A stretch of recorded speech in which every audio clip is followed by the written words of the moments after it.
Dyllon Burnside, thank you so much for joining me today. It's great to chat with you. Thank you for having me. We're big fans of yours at Queerty. We love Pose, so it's a great honor to be able to chat with you today. Thank you. I think before we dive into this and talk about Prideland, I feel like I would be horribly irresponsible if I didn't just ask you, how are you doing in the midst of all this with pandemics and protests and all the crazy? Are you all right? Are you safe? Are you healthy? Um, I'm not all right. I'm safe. Yeah. In Currently at home with my mother. I left New York back in mid-March. Okay. To come spend time with mom during the pandemic. And so that's been nice to not be alone in New York, and she doesn't have to be alone here in Georgia. But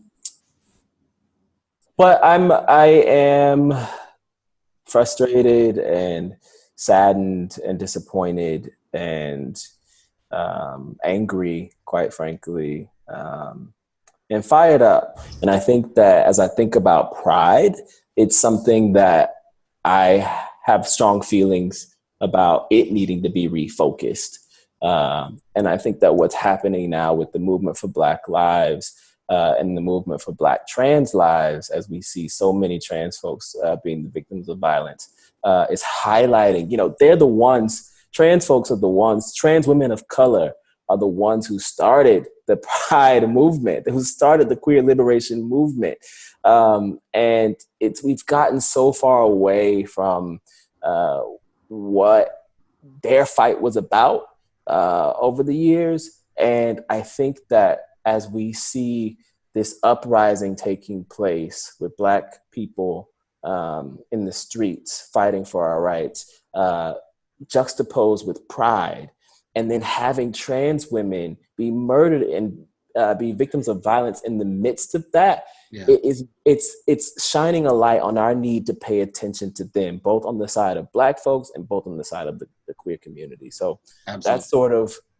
That's where my energy and heart center and my headspace is all about, figuring out how I can be in service to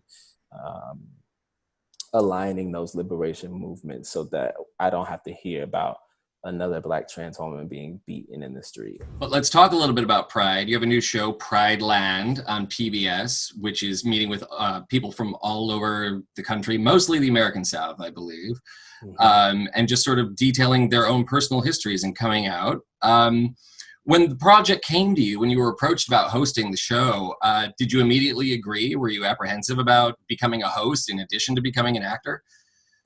No, I wasn't apprehensive at all. I am naturally curious, and I like to talk. I like to ask questions, and I like to have conversations with folks and learn about new people and new things and new ideas. And so, it was something that I jumped at immediately, and to have the opportunity to explore the American South, which holds a very special place in my heart. So one of the things that really impressed me, particularly about your hosting duties in the show, is in the first episode, you tell your own story. Mm-hmm. And I know for a lot of actors, it's very, very hard to sort of be themselves on camera, and especially like live out details of their family lives or their upbringing. Yeah. Was it a nerve-wracking feeling for you to sort of open yourself up and be that naked with your fans? Absolutely. Yeah? What was the scariest part of that? I think the scariest part about it was not so much about the fans, but more about my family, about sort of opening that can of worms of talking about my past and sort of the dark places that led me to where I am today. Just wanting to be mindful of the other people that are involved in my story and not wanting to sort of alienate them or just not hurt anyone unnecessarily. Of course. And so, even, part of what I talk about is my journey with church and working for a church and being fired and just being protective over that too. You know, that was hard. I hadn't talked about that in public. And so for a really long time. And part of that is just because I think that faith and religion are really important things for people, and their church communities are super important. And so anybody who was a part of that church at that time, or who's a part of it now, I wouldn't want to sort of, you know, ruin their relationship, or I don't want to, that's not what that was about for me. Yeah. It was about me telling my story and not telling the story of who that church is today or who it used to be then. Right. But one of the things that came out of me telling that story is what I learned through telling that story publicly is that a lot of the people that I led in that church, my musicians, because I was a worship leader and creative director there, they didn't know what had happened. And I was never allowed to say goodbye to any of the folks there. And so they thought I just abandoned them.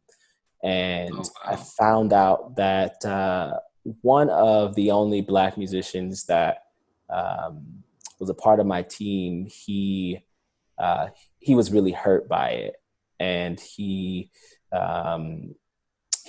sort of held it against me for a really long time. And so he reached out to me on social media and said that he wanted to apologize for what happened to me at the church, and also apologize for the ways that he has felt about me since then, because he thought I just left to move to New York and never said goodbye to anyone, and he didn't know what had actually happened to me. And so I think that's the sort of violence that happens in our silence, when we don't speak our truth and talk about the things that happens in our lives. Not only was I hurting as a result of this injustice that happened in this workplace, but there were many other people who were hurt by that. And me getting an opportunity to speak publicly about it has sort of been a salve on some of those wounds. Last question, and this is one that I would probably have some guys break into my house and break my legs if I did not ask it. So forgive me in advance. What is the status of Pose Season 3? What do you know? What can you tell us? I knew it was coming. I don't know anything, and I can't tell you anything. So I wish I knew, for my own selfish reasons, and I wish I could tell you. So even if I didn't know, I couldn't. But you know, I will say that all of us really want it to happen, and you know, but the industry as a whole is just so uncertain about what's next. And so I think that once we have more clarity, then hopefully, you know, FX and the folks over at Disney and Ryan Murphy will be able to come up with a plan that allows us to stay true to the storytelling and live up to what folks expect of a season of Pose, but also keeping everybody involved safe and